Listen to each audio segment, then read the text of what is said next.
Hello everyone, Michael here for Tactica Imperialis. Welcome to today's video. Today's episode 20 of Adeptus Podcastus. Yes, we made it that far. It's nearly a year since we started this thing, blimey heck. And joining me as always is Remleiz from 40k Theories. Hello everyone. And Ego Queen Alexis. Hey guys. How is everybody doing this last episode of 7th edition? Well, we're still waiting for you to do Alexis's intro. Yeah. And you'll be waiting for a very, very, very long time. They send T to infinity. Yeah, let's send T to infinity. I don't know. Set up like super chat when you do your live stuff, and I'm fairly certain my fans would throw money at you just to hear you say my intro.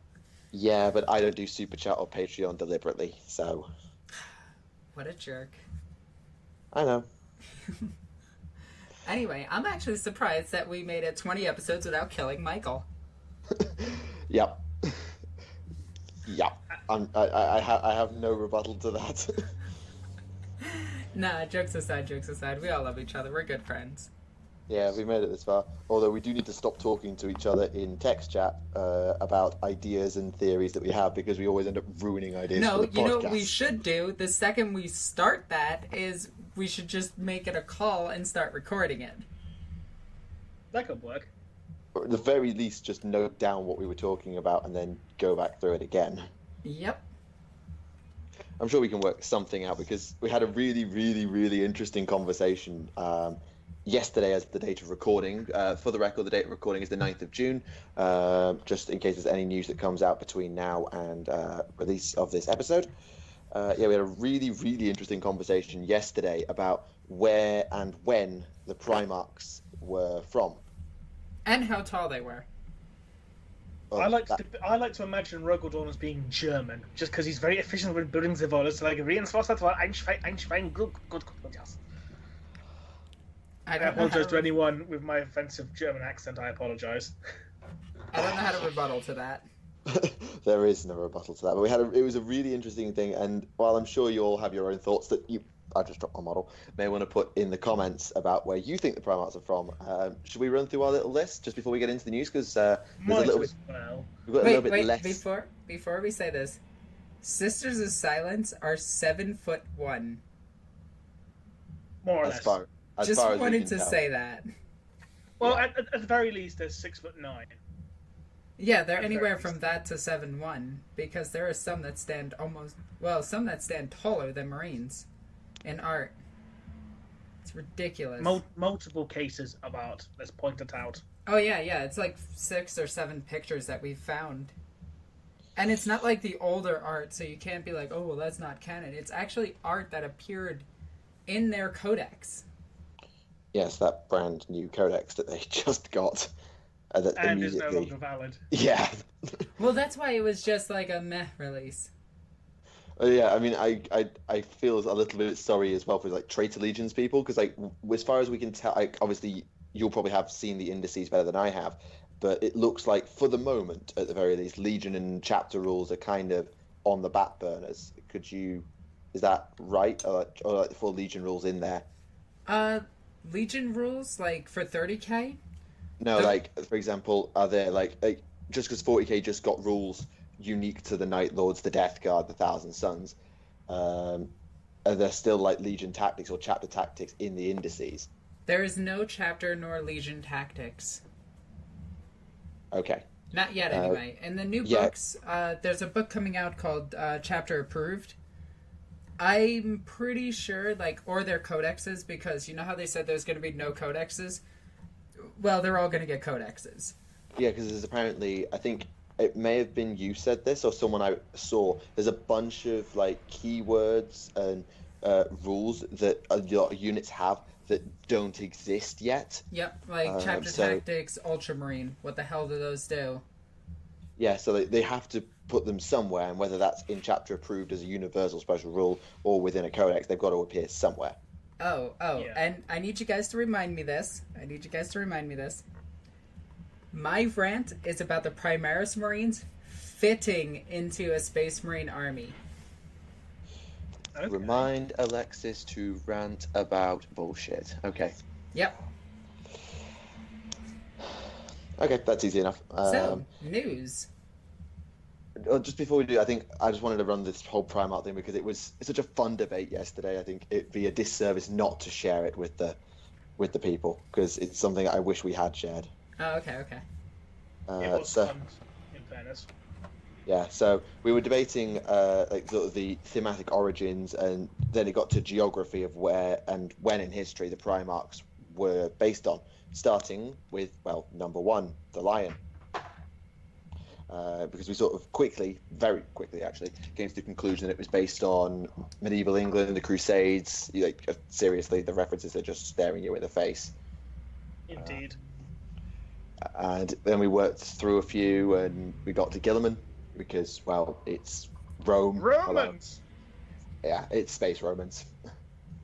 What have the Romans ever done for us? The Codex Astartes? Fuck off! And then in counter that you have Perturabo. Even if he isn't, his home world is basically Greece, because it's called Olympia. It's a bunch of city-states. Its ruler was called Damakos. His armor was called the Logos. Could you be any more Greek if you tried? So that was my logic on that one. We did Jagtai Khan, which is the Mongolian. Genghis Khan, straight up. Rus, Space Vikings. It couldn't pin a country down, although I believe Denmark was one of the more powerful Viking nations back in the day. Let's just say Scandinavia. Let's go with Scandinavia and play it safe. You had an interesting theory on Kurz, didn't you? Yes, being Carpathian. Just because the whole... Let's be honest. Conrad Kurz, he's basically Space Dracula. So it seems fair for him to be more... Well, let's be honest. You've got all the holy, dark image, the whole gothic imagery, the bats, the skulls. It's Transylvania. Blair. Yeah, the only reason I had trouble arguing that is because it leaves Sanguinius a little bit high and dry. Wait. So he's Space Adam Sandler? What? It's a bad movie. Some of the Americans will get that. Of course it's a bad movie. It's an Adam Sandler movie. Well, yeah. Everything he's done past 1999 was terrible. The only thing about Adam Sandler I actually liked was Little Nicky. Happy Gilmore was funny. I like Little Nicky, Happy Gilmore, and Grown Ups, the first one. Oh, Grown Ups was good. Was that the one with Sean William Scott, aka the guy who plays the same role in every movie he's ever in? It had Chris Rock and Kevin Spade, or somebody Spade, in it. I forget his... David Spade. Yeah, or whatever it is, the blonde guy. I know who I mean. Then you said Korax was probably Native American, American Indian, which I admit, looking at Deliverance Lost, I sort of see it, but then again, I kind of do and don't see it. At the same time, don't forget, in certain Native American cultures, the raven has a lot of significance. True enough. They had Magnus. Well, I mean, look at the pyramids of Tizca, the Kopesh, the Pharaoh iconography. There's a lot of at least Egyptian-style iconography in the Thousand Suns. And it could be Mesopotamian, though. That's right. Yeah. Mesopotamia. Which region's that? Just for those who don't do ancient history. I'm probably completely wrong, but I think that's... Oh, fuck, it's gone completely out of my head.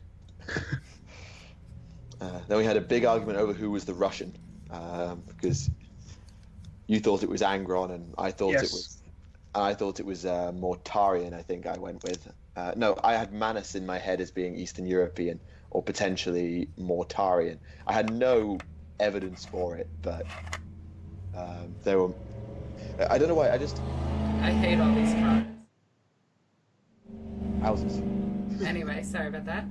I think when I think of Ferrus Manus, I don't know why. It may just be because the guy who played him in your Primarch quotes video sounded vaguely that end of the world. It just that's what I consider like Manus's canon voice for some reason. Well, it's a CTS voice. Yeah, and then with Mortarian, I don't know.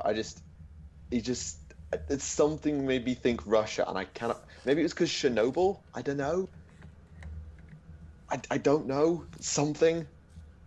And then, well, we've already mentioned Dawn. That was a fun one. Yes. Very efficient, building the walls. Yeah. Fulgrim, I've straight immediately was probably French, due to arts and culture and refinement and that sort of thing. And being a pansy. Sorry. Well, to be fair, that's actually not as... if you believe the stereotype of French cowardice, which I personally don't really, but you could say Fulgrim was too scared to face up to his own fuck up on his Fan 5, so I suppose you have a little bit on that one. And he got locked inside a painting, which was weird. Yeah, and then Lorgar. And Dorian Gray. Sorry, Lorgar, yes. Yeah, you went straight in.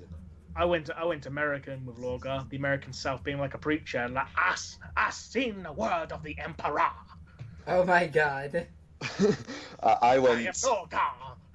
I went a bit more historical than that and went with like the Holy Land and something like that, because he's such a massive rival of Guilliman that he could almost imagine that Rome. I don't know if Rome ever got as far as Egypt or that region of Spain or that region of the world. But you could say region of Spain. I know I did. Space Egyptians, it's the old ones, even though they're Aztecs. But I've been watching too much Stellaris, where someone played Space Rome. All right, shut up. Speaking of, did you know the lizardmen actually had spaceships in Warhammer Fantasy? That rings a bell, but I couldn't tell you where from. They were called Exodus engines, and literally the gold-crested skinks were spawned. They went into the temples. Some holograms popped up, and they started activating the controls instinctively, and they turned into spaceships. Like, what? It was the last gift of the old ones. Oh yeah, that was in the end times, wasn't it? Yep, they went into space and became demons all of a sudden. Angels, whatever you turn them on. Seraphon. Well, yeah, they worked like demons. The ones left on the Warhammer world did, but once they could have escaped into the Warhammer 40,000 universe and became the Tyrellians. Sure. But yeah, that was just a fun conversation we had yesterday. You forgot Vulcan. Yeah, Vulcan's an interesting one. Vulcan is Shaka Zulu. I imagine him being more Jamaican just because of how laid back he is, if you want to go by the stereotypes of people from the Caribbean. I still say Shaka Zulu. The Spear of Vulcan is equivalent of the Iqua Spear. He fights for the people. And it's not... Wasn't Shaka Zulu also extremely aggressive against other tribes? Was that a different warlord I was thinking of? He unified the tribes. Right, okay. Who was the one who But he unified them through warfare, but still. Who was the one who filed his teeth down to points and would actually like said stories about him actually eating his victims? Was that Hannibal? No, it was an African tribal leader. He had a focus in Deadliest Warrior. Like, they had those weird throwing knives that look like penises. If you watch Deadliest Warriors, you know what I'm on about. That's the Iqua Spear. That is actually Shaka Zulu. Okay, he actually had penis knives. Well, yeah, in African culture, the male genitalia was seen as a symbol of power. Oh, there you go, then. And they put it on the Kapinga throwing knife, and... That's the one, Kapinga. Yeah, the Kapinga throwing knife, which is literally, like, one of the best weapons ever made, and I really want some. And not just because there's a giant penis on it. Don't even make that joke. I do want one. You made that joke for us. I know. But actually, if I do build a Slanesh demon army, I want all of my demon princes to be wielding Kapingas. Pingas? Like giant versions of them. Fair enough. Pingas? Yeah, that was just an interesting... Anyway, should we move on to the news? Yeah, let's. We're waiting to talk of Pingas. No, it's Kapinga. Yeah. Pingas. Stop it. You obviously don't know the meme. I don't. Dr. Robotnik just going, Pingas!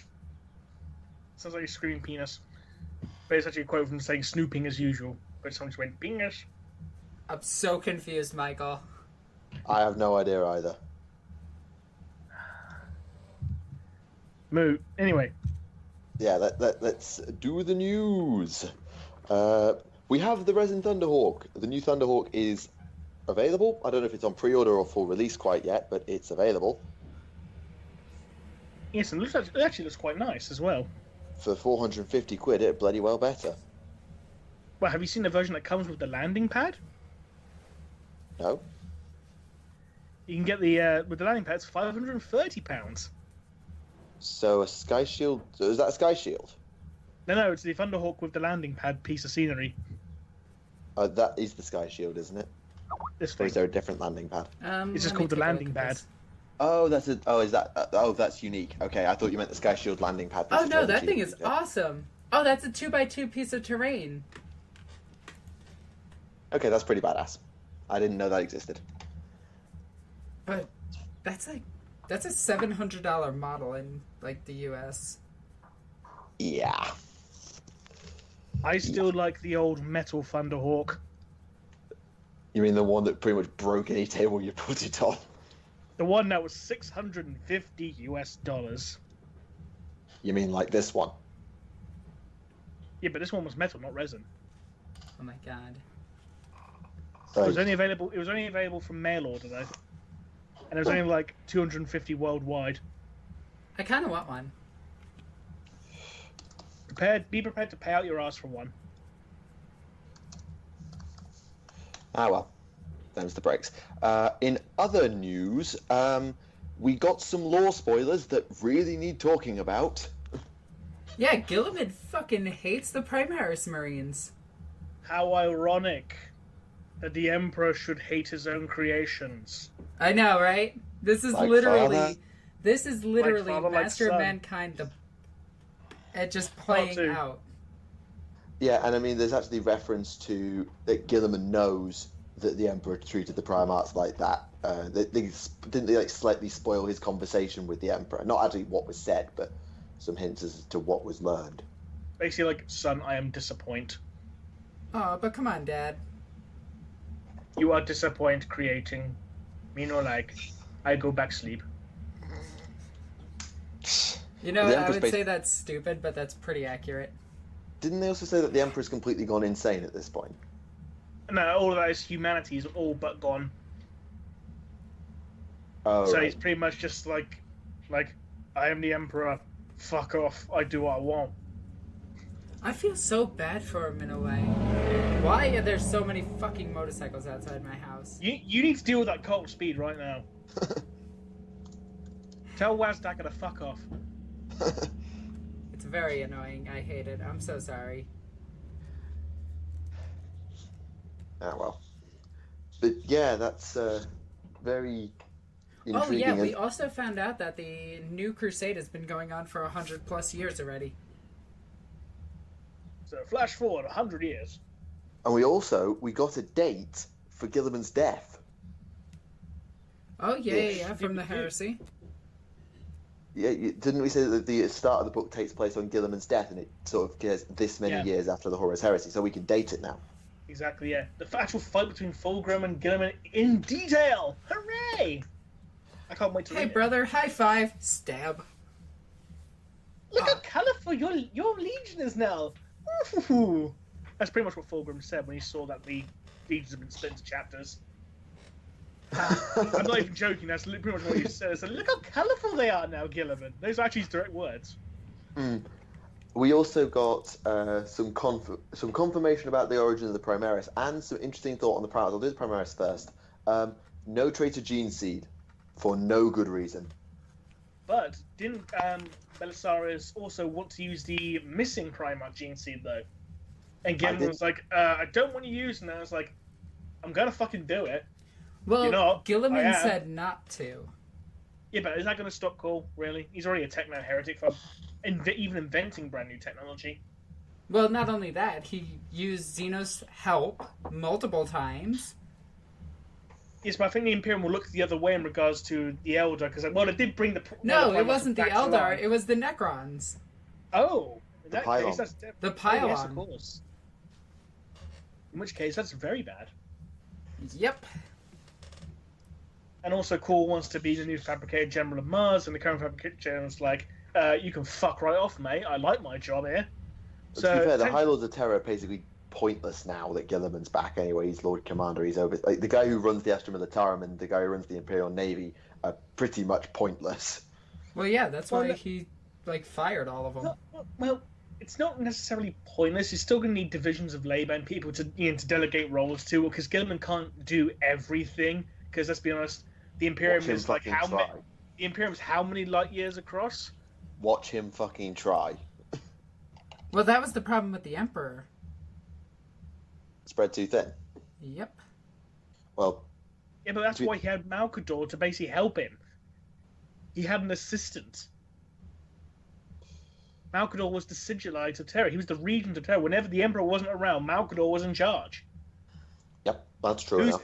Who's in charge when Guilliman's off playing, Soldier Boy? Celestine. I doubt it. I highly, highly doubt it. Well, considering she's the voice of reason for Guilliman. She's more of a religious figure rather than a political one, though. Yeah, but she held the peace between the Eldar and the Imperium.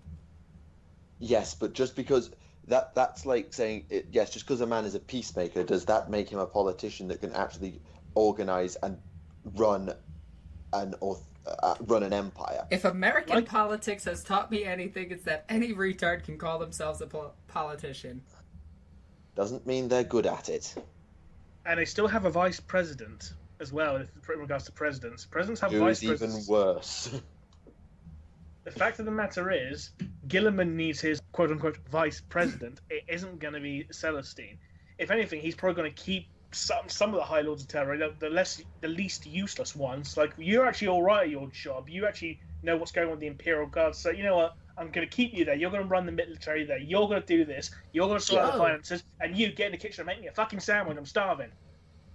And Celestine, not Celestine, the Sisters of Silence look at him like a god now. Are we sure that's not? Are we sure that, like, when I read that, I was confused. I was sure that was a typo for the Sisters of Battle. Like, I could have sworn that would have been a typo. No, it says Sisters of Silence.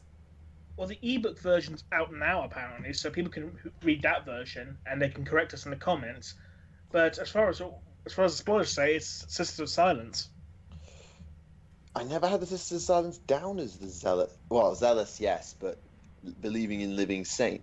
Then again, Celestine exists. It's been 10,000 years as well. Yeah, I mean, they've seen literally 2 angels in the past 10,000 years. Who was the other one? Sanguinius. They've seen 2 angelic-like figures. They're probably going to be like, alright, maybe there's some truth to this. It depends if any of these Sisters of Silence today are any other ones who existed from the Horus Heresy, though. Well, we don't know if they die of old age. Well, given Space Marines can die of old age, I think whatever goes into Sisters of Silence will not be as good as the genetic manipulation that goes into Astartes. Now, actually, I think it might be better. Before we carry on, I know someone in the comments is going to point to that one salamander who survived from the time of the Horus Heresy, but he was old, atrophied, and he only survived by constantly going in and out of Susan stasis, which they can survive for about 500 years at a time. Also, when I was reading up on the Susan membrane, it seems like you need to add like a chemical or external trigger to wake them up. It seems like it's not something they can do on their own. You have to play that Evanescence song. It's so annoying that it resurrects them. Oh, God. But maybe it's only if it's like they use it in emergency situations that it needs an external trigger. I don't know. I might have, maybe there's an internal trigger built into their armor. Perhaps. I couldn't be sure, but it was just something that caught my eye, and it made me remember that salamander. But yes, if the Sisters of Silence aren't augmented, then it must be some weird genetic quirk with the fact that they have no souls. Hold on, Custodes. They live. They're the original crew, aren't they? So it's not like it's impossible. Yeah. But don't forget, a lot of them went in and out of the webway to, fight off the demonic invasion. So, and don't forget, the webway has healing properties. That's something that I've been wondering myself. At the end of Master of Mankind, they say they seal the portal. They probably still have some keeping guard as, it's like, let's be honest, a precautionary measure. Well, no, they say flat out that there is only one custodian in there. And if they're keeping guard, then they're still in our timeline and observing the passage of time as we observe it. Ow. I thought you were facepalming there. No, that was something snapping in my hand. No, but I thought that was extremely interesting, and I know a lot of people tell us to stop quoting Master of Mankind, but it's literally told from essentially the Emperor's point of view. Plus in Master of Mankind. Sorry. Oh dear. But to be fair, without another clarification of the Emperor's personal viewpoint, it's kind of hard not to keep referencing it, as annoying as some people might find it. Yeah. Also, when did the Sisters of Silence first appear? Well, they were around pre-heresy, given the fact that Garrow was recommended to Mortarion by one. So they're pre-heresy. I can't tell you when exactly in the Crusade they pop up, but they're pre-heresy. It just happened during the Great Crusade. Let's be honest. Let's just put it that way. Yeah, it might be pre-Great Crusade. It might be something.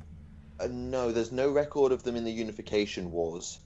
Just purely because, as well, let's be honest, they're blanks. They have their souls, and the odds of one blank being born is something like 1 in 100 billion or something like that.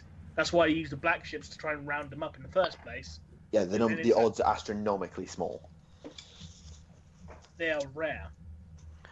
And finding enough even within Sol to form more than a squad would be a stretch, even with the population of the universe as it is.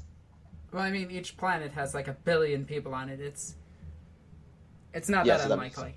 So it's just 1 in 100 million even. Then you're going to get one squad per planet. If it's 1 in 100 billion, whatever, then don't forget, for a Sister of Silence, you need to make sure that's also a girl, rather than a boy being born who's a pariah. Which case they go directly into the official assassinorum. Hey, guess what? You got Alexis assassin here. Oh, thank you.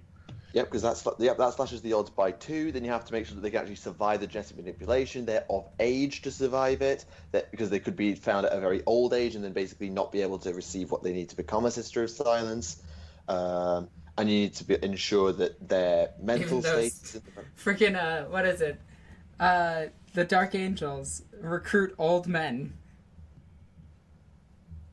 And they make them Astartes. Oh, wasn't that from Deathwing, though? No, it's also in Will of Iron. Oh, yeah, you mentioned this last time, I think. Yeah, it's also in the weekly comics from back in the day. The Dark Angels really like some older men. Let's not go with that train of thought. Anyway, don't forget The Rock is a gay club. It is. I think the most interesting spoiler to me that came out is Guilliman is apparently a psyker. Well, that was kind of obvious.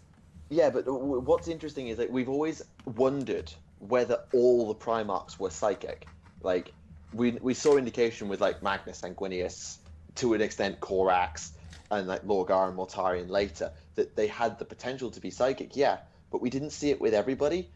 And it's good to see that Guilliman, one of the least psychic-y types, was potentially actually a psyker, because it can kind of not confirms but hints more strongly that all the Primarchs were psychic, which is a theory that's been around for a long time. Don't forget as well, in regards to psychic potential, it doesn't necessarily mean just because you're a psychic you're going to be shooting warp lightning out your hands like some Jedi Sith Lord or whatever, and that's contradiction terms. I don't give a fuck. Because in some of the other stuff, in regards to things like Necromunda, psychic potential could be seen as just because, you're luckier people or you'll have better reflexes. That could be psychic potential, using it to basically enhance your own abilities. Yeah, see Corax's stealth. Yeah. It's something we've never had properly confirmed before. You could justify a lot of the Primarch's abilities by their genetic manipulation, or in Angron's case, maybe the Butcher's Nails explains why he was so angry, and that could easily have masked any psychic potential he actually had, particularly once he became a Demon Prince of Khorne, and Khorne, we know, generally does not look too kindly on the sorceress as a rule of thumb. Don't forget as well, in regards to the Butcher's Nails, the Librarians of Legions are the only ones who didn't have them because it killed them. They can't. Exactly. So, but we also know the nails... Angron was a child when he had the nails put in, so he could have survived that because his powers may not have developed at that point. But we know the nails were killing him. Yes. Just maybe his Primarch metabolism was keeping him alive longer. Yeah. I love my job. Oh my god. Oh, in other news, we got the Repulsor tank.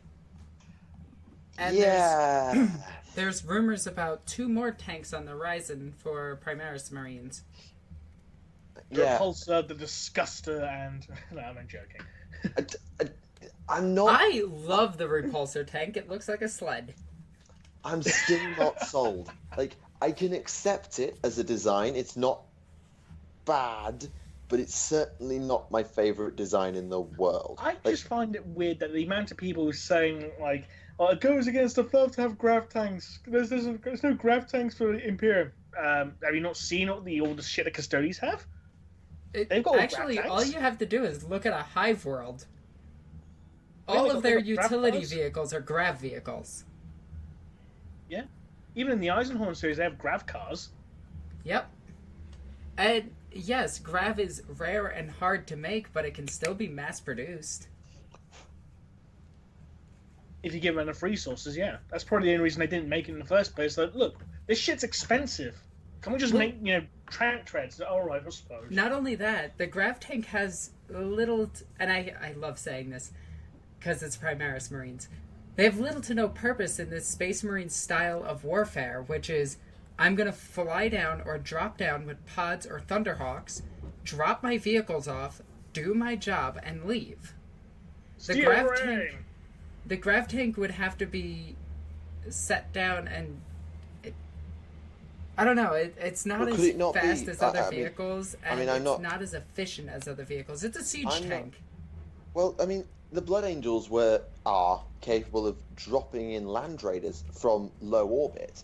So it stands to reason that the repulsor could work, that grav tanks could work in a similar capacity. Just use their own gravitic repulsors, or whatever they call them, to soften the landing, as it were. Will I have someone on the hull playing guitar solo while I do? Oh, of course. They have to. My one issue with the repulsor is, why are so many of its weapons bloody hull mounted? Like, why does it have sponsons? It doesn't matter anymore. I know. Gameplay wise, doesn't matter anymore. But aesthetically, they've got 8 guns stuck to the hull. Or at least that's what it feels like. There's like 8 guns stuck to that hull. I don't see a problem there. It's just like, why not? Is it a transport as well or not? Yes, it is. That's probably why there's nothing on the sides, so you can come in and out the sides. Yeah, there's literally doors on the sides and on the back. Didn't stop the Land Raider, but yes, but the Land Raider's not hovering. I get it. I get it, but at the same time, it just it made me scratch my head. I like the repulsor tank. I think it's neat looking. It's all right. It's not my favorite. No, it's not a Sakaran battle tank, which is one of my favorites, or a Spartan assault tank. Did we talk about the new Dreadnought as well last time? I think we touched upon it, but we didn't really go into much detail. That Dreadnought's twice the size of a normal Dreadnought. It's a beast, but he skipped leg day. I like his legs. They're adorable. I'll tell you what is adorable, the Dreadnought walk cycle from Dawn of War 2. That's fucking adorable. It looks like he's just going to walk over and give you a big old hug. Power hug. Cuddle time. David the Cuddle Master Fool. Oh, speaking of weird badasses, we found out one Imperial Guard badass who's probably one of the most badasses I've seen in a while. Colonel Gator of the Catachan Jungle Fighters Swamp Rat Regiment. He's been wrestling Tyranids and Lictors for so long that he's actually built up an immunity to Tyranid venom. How? And he wears because he spent 2 years doing nothing but wrestling Lictors with his bare hands. But it's Tyranids, the adaptable. No, he built up an immunity to him. In all fairness, Tyranids stick with the same toxins for quite some time before they change them, and until they don't work. They wouldn't know that it's not working on this one particular guy if it's killing everybody else around it. Then how is the world not dead? Because I don't think one man can... Well, I say this. I don't think one man can stop a Hive fleet with his bare hands unless it's a really bad action movie. Colonel K can do it. Well, considering that 40K's current lore is everybody's an 80s action star... But seriously, how did this guy not get a model? A badass guy who wrestles Lictors with his bare hand, is immune to venom, and wears jeans to the skeleton as his uniform. Fucking the Tyrannic War veterans made it into the Codex. Hooray! Into the battle book, I mean. But yeah. Hooray! But none of the Tyranid named characters did.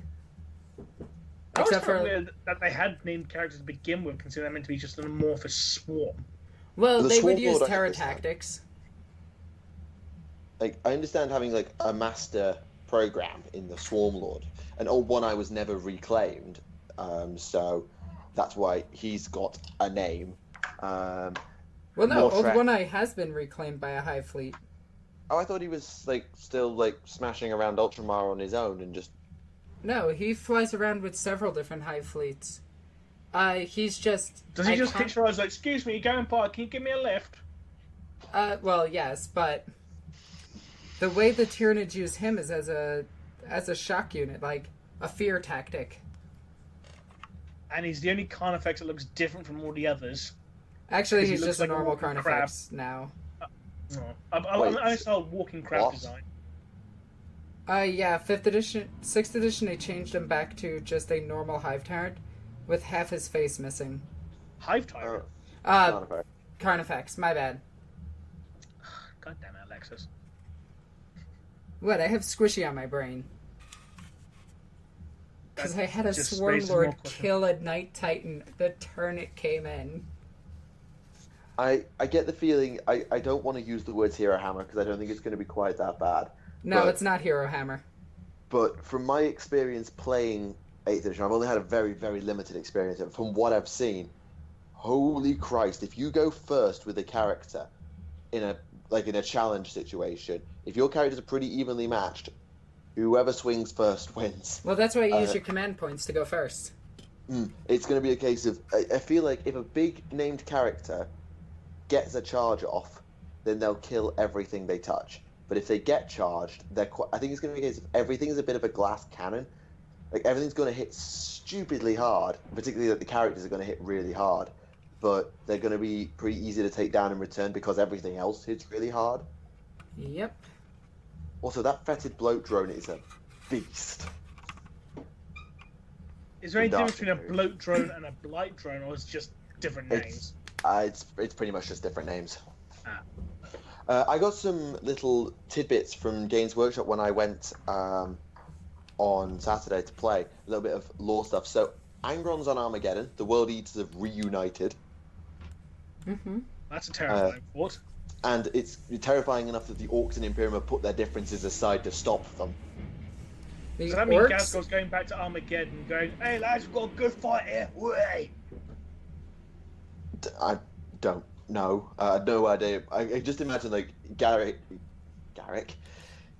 and Yarrick, they're in the middle of a fight, and all of a sudden just there's a massive tide of blood over in the sky. And hang on a minute, didn't Gazgol and Yarrick fuck off somewhere else with the Black Templars chasing them? Yeah, Gazgol fucked off. He's on Octarius last we saw, fighting the Tyranids. Yarrick's, I think, wherever the last place Gazgol was before Octarius, because he kind of got teleported away by Gork and Mork. We don't know exactly where Yarrick is at the minute, but he's after Gazgol. But so if Gazgol does an about face and goes back to Armageddon, then Yarrick will do an about face and go back to Armageddon. And then we'll have they're gonna meet back up and be best buddies. We'll have Yazgol. Yeah. I'm just imagining like if Gazgol died, you just see freaking Yarrick holding his body and just going, I'm the biggest, so I'm in charge. Well, we know one thing, it's not gonna be Gilliman killing Gazgol, am I right? I would love to say yes, but I don't know. You know what I'm referencing, don't you? Yeah. I don't. Oh dear. Oh. Okay. Okay. Took you a while, Michael. Sorry, this is what happens when you don't keep up. You've been busy living and doing exams.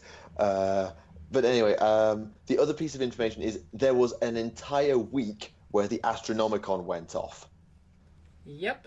On both sides of Gork's grid. And some people are saying that the Emperor is now dead, which he's not. It doesn't say he's dead, it says those who wish him dead. Or those who wish him dead. I admit I had to read it twice to make double sure of that, but yeah, that's what it says. I don't know. Emperor could die any day now. If he dies, the Astronomicon goes out, you know that. I know, but then they just put in the batteries and turn it back on. Let's talk from a more realistic standpoint here. With how salty these people are in with Primaris Marines and a new tank, if they kill the Emperor, there'll be a full-blown fucking riot. I know. That would be great. I know one channel in particular would lose their goddamn mind. I'm sure there's at least 2 or 3. There's several that would probably lose their goddamn mind. I mean, if the Emperor died, we'd all be having our jaws on the floor like, holy shit. And then he comes back as the Empress. And people lose their shit even more. Now, Remleiz, Or hell, the Femperor. Oh my god, Remleiz, stop it. Now, Remleiz, let's not antagonize the people. It'd be hilarious, though, you have to admit. It'd be hilarious. It'd be hilarious for about 5 minutes, and then we'd just be like, what have you done, GW? You've, like, even I would be like, why? Even I would be struggling to justify it. And I've got no problem with it. Well, I don't think I have a problem. It'll essentially just be like one TTS short where the Emperor's got the text-to-speech functions. So like, hello, Emperor. Hello, Emperor. Hello, Emperor. Don't talk to Empress, Emperor. Why not? She's a bitch, Emperor. That kind of thing. Yeah. Different settings on the speech device. Anyway. So I gotta do it properly. Anyway. Hey, shut up. I hate you. Such a I love you butt. too. An empress. That'd be interesting. Yes, I wonder if so any of his wives throughout the years have taken on that title. Did he Well, even for have them to take on that title, when the I say Emperor had to wives, I mean the people he's fucked.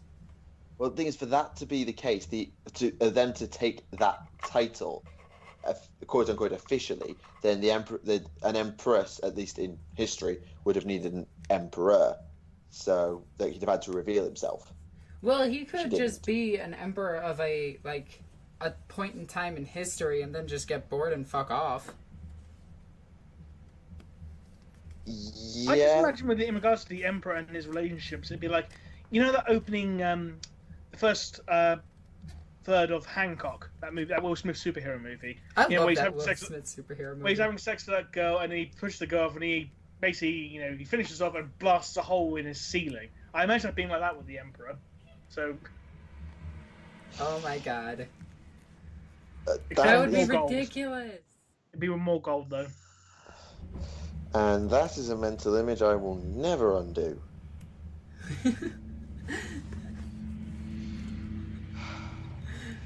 Dear, oh dear, oh dear. You're all thinking it now. Tonight, when you go to bed, the Emperor will Remleiz!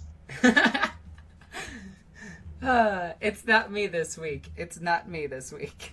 I know. Because I'm not talking about chaos. I'm talking about the Emperor. God damn it. Girls did nothing wrong. Hashtag free the crew, hashtag hive ship sex, hashtag pinecone testicle. Yay! Hashtag drop. send it. Mic drop. So, is there anything else in the news or in miscellaneous things to discuss before we dive into... No, not really. I mean, Gilliman's kind of just wandering around the galaxy giving people Primaris Marines. So, hey, Blood Angels, I heard you needed help. I got you some Ultramarines. Actually, in that story, the Ultramarines were losing. It was and then only... Cabanda happened.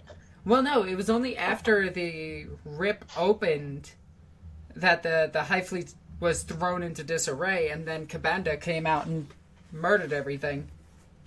Because he's Cabanda. But everybody's saying, oh, the entire Hive is destroyed, and I'm just like sitting there like, no, it's not. That's not the way Tyranids work. Didn't we have this debate last week regarding Behemoth? Also, new theory. Well, no, it's that they were thrown into the warp. They're not destroyed. What remained of them is destroyed until they've reestablished with the Hive Fleet. They're lost, basically. Yeah. Also, new theory, Gorkscrew was actually caused by Age of Sigma happening. Ha! Just quickly, actually, speaking of Age of Sigmar, I just want to make a point that GW has actually put an official War Scroll builder, like an army builder, onto the Warhammer community website, just for the record. Fair play. Well done. Oh, nice. Is it for 40k? It's War Scroll at the moment. There'll probably be one to follow eventually if 40k gets an app like AOS does. And it'll be embedded into WHC as well, but can't be sure. Well, hope for the best. Yeah, that's always a good idea. Hey guys, you remember when Keldor Drago went to visit Warhammer Fantasy? Don't. Oh my It's god. like, hi, little elf! I come to help you now. Have you seen my sword anywhere? I wish that was canon. It's canon if you believe, Remleiz. No words. I'm still waiting for a showcase of all the Primaris Marines just to see if they troll people and bring back the Sisters of Purification. Just because I think that would be so funny. We brought back all the old Marine chapters. Here's the Sisters of Purification. Well, they brought back the Mentors, even though they weren't actually non-canon at all, because they had their own story on Black Library for a while. Yeah. And they were in the Space Marine Codex as late as, I think, 5th or 6th edition. They were also in the Death Watch Codex as well. But yeah. When are we going to get our Codex Rainbow Warriors?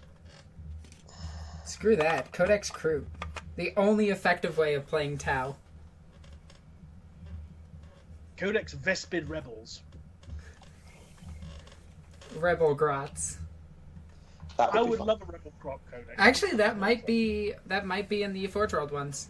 I just want Rebel Grots to be a unit. I want Grots without runt herds. That would just be a good start. No, Rebel Grot Army would work anyway, because you can have those unique vehicles there from Gorka Morka. They can have killer cans, because they're piloted by Grots anyway. They also have their little vehicles and their little tank vehicles and their big tank vehicle. Yeah, I can't remember what either of those are called. I feel like we might be asking a lot by saying, "Oh, let's have all of the things," but Rebel Grots would be a good start. It means all the things. Games Workshop said flat out, "We are making all the things." So I'm holding them to that. Confirmed. If only. Although they didn't give Sisters of Battle power glaives, which annoyed me. Does that mean we're going to get our half Space Marine, half Eldar Ultramarine librarians? We can only hope. Who also used to be Dark Angel librarians as well, somehow. Alright, are we ready for Q&A? We're ready for ready as I'll ever be. Oh, it's me bringing the questions, isn't it? I forgot about that. Whoopsie doodle. Oh my god, Remleiz. I should have confirmed this before we started. Yeah, just load the page, go down to the bottom, keep loading all the comments, and then Control F questions, and you can do it really easy. I know. Yes. Thank you, YouTube's actual comments function, for not being able to search effectively. Yeah. That's ridiculous. But while he's doing this, I just wanted to point this out really quickly, because this was brought up to me, and I thought it was really interesting, and I told you two about this, but I'm going to repeat it.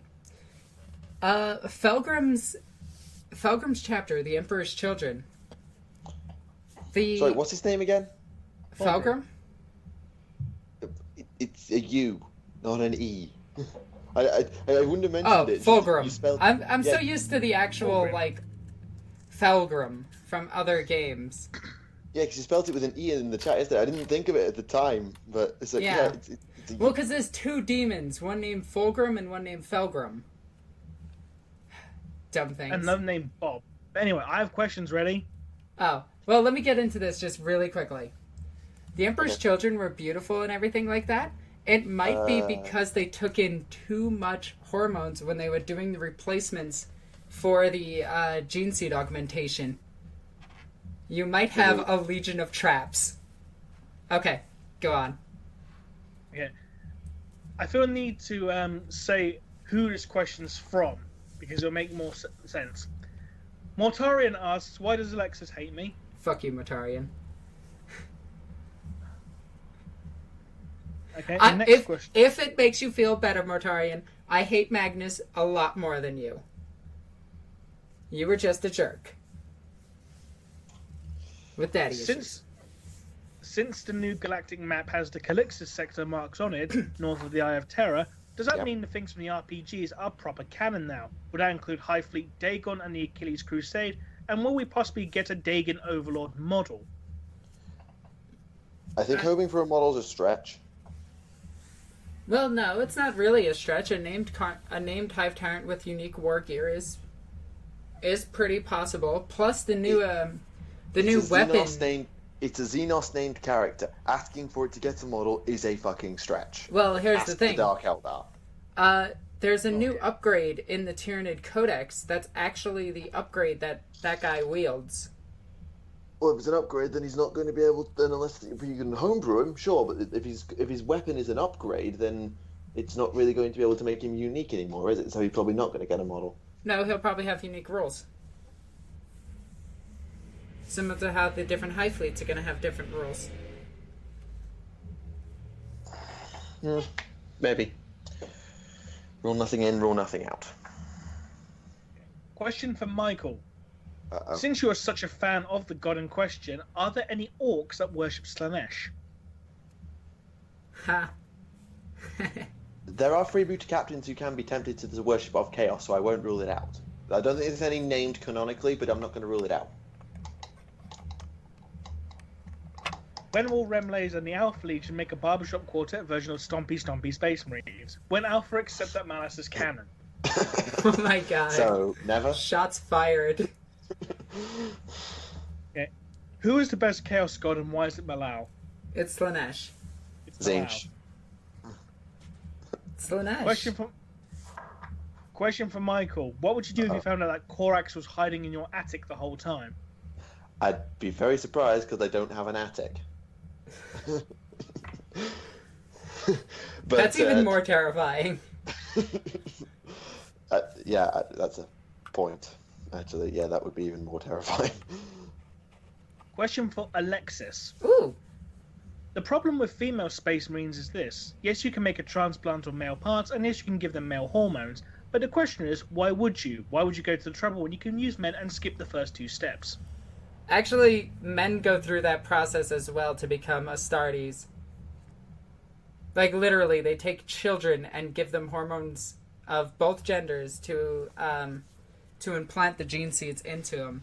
It's really just finding candidates with the right blood type. And I know a lot of people could be like, oh, well, the Primarchs are male, so all of them have to be male too. And that's just not true.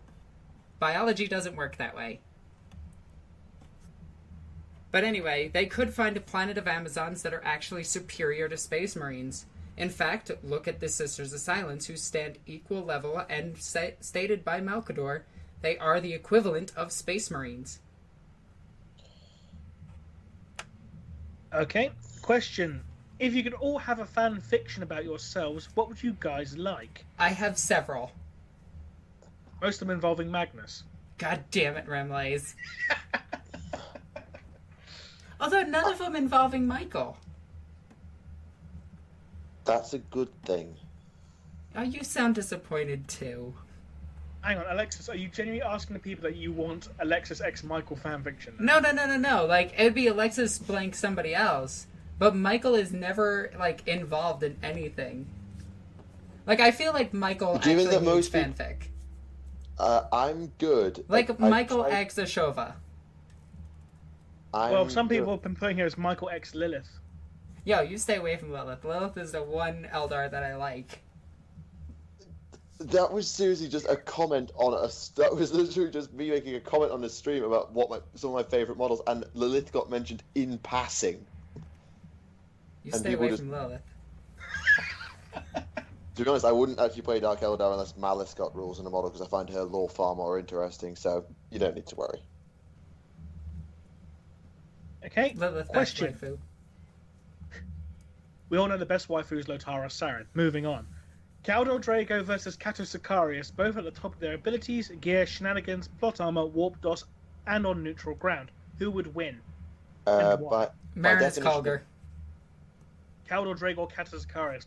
Marinus Calgar's not even there. It doesn't matter. Somebody is going to pull him out of the warp at some point. By definition of including plot armor, Sicarius wins. Because Drago doesn't technically have plot armor, he just turns up, does what he can until he gets dragged back into the warp. Sicarius is just a fucking plot hole. Caldor Drago, go, go, go! Yeah, we're not even going to talk about how he fueled his jump pack with Tau We've been doing tech. that. We're on episode 20, and we've been talking about that since episode fucking 2. I know, but that's still ridiculous. That doesn't make any sense. And don't forget, Khaldor Draco is a son. And also potentially the champion of Slanesh. Yeah, that's true. Touche. Question. Is it uncommon for Space Marine chapters to worship the Emperor as a god, and what are some noticeable ones? Well, the most notable is the Black Templars. Yeah, it is uncommon. They have a very different faith to the ecclesiarchy in general. They venerate the Emperor as the master of mankind, but generally do not worship him as a god. The Imperial Fist and most of their successors do view the Emperor as a god. I don't know about most. Source is the Beast Arises series. Also, some of the Dark Angels do as well, although it's uncommon amongst the Legion. And I do say Legion because the Dark Angels still operate as a Legion. They have split chapters, but they all still follow the same leader. Ish. Yeah, it's still a Legion. Yeah, I mean, when you consider the Raven Wing had no Grand Master for a while, so they borrowed one off another chapter's Raven Wing. Yep. From your previous video, do you ever foresee Games Workshop for making models from the Beast Arises series? And if yes, would you like the models of the Primarchs and the Beast be as stupidly huge as they turn out to be? Well, go ahead, Michael. I was basically just going to say, when they get to the end of the 30k series, i.e. when they've done Terror, they've got all the Primarchs, they've got the Emperor, everybody's done. If the game has proved popular enough and the system is still proving popular compared to / in line with 8th edition, then it's the next logical step. I'm not going to say it's likely, but it's definitely plausible. Well, considering that the orcs do lack any real... they actually have a few gargantuan creatures, and they do have their stampas, but the beast himself, he would be slightly smaller than a Warhound class Titan. So he was a big boy. He would be roughly just bigger than the Bloodthirster model. A Bloodthirster's bigger than a Knight? Bigger than a Knight, yes. Not bigger than a Warhound. He's in the middle area. He'd be a little bit taller than Magnus. Shit. And he'd use a Lehman Russ turret as a club. Actually, yeah. I could see that. More likely he'd use the Lehman Russ turret as, like, brass knuckles. Like, just, like... literally, just, like... Because, like, when I think of someone that big, like, a Lehman Russ turret, even in Magnus's hands, is probably could be held, like, 3 or 4 between his fingers. But let's also not forget all of the technology the Orc had in the Beast Arises series. All the new spaceships, all the reliable teleportation is huge. The battle moons. The giant moons. I mean, they could do a lot with that series. I mean, the moons themselves would probably get models if they ever did a Battlefleet Gothic style game or a Titanicus game. I could see, actually, if BFG returns, I could see them doing a one-off expansion into the Beast Arises. Well, yeah, they would definitely go into all of the different fleets. I mean, Games Workshop is stepping up their game, and it's great. Plus, we know Adeptus Titanicus is coming anyway. You know, the new version of Epic. So they might, and since that's set in Horus Heresy, you might have an expansion set in the War of the Beast later on. Yeah, absolutely. Okay, moving on. Why is everything the Eldar's fault? Because they fucked up everything. Well, almost everything. Chaos is technically the Necron's fault. That is true. Yeah. Okay, who would win in a fight between Korax and Kurz? Korax was kicking Lorgar's ass until Kurz bailed him out, but Korax was also absolutely exhausted from fighting the Drop Site Massacre, so he was driven off by Lorgar and Kurz combined. I get the feeling it would be pretty bloody close. Kurz. You're biased. I don't give a fuck. I hadn't actually checked the math hammer. 1D4chan did the math hammer on all the Primarchs, so you could probably check that as well if you want to get in-game who would win in a fight. I couldn't tell you quite in a lore sense. A tactical support squad with plasma. did the Emperor create the show Scooby-Doo as a means of brainwashing children into throwing superstition out of the window in favor of science and traditionalism? I can totally see some shit like that. Like, the Emperor would influence people to make TV shows of propaganda. And we know 40K uses a ton of propaganda. Oh, well, yeah. Yeah.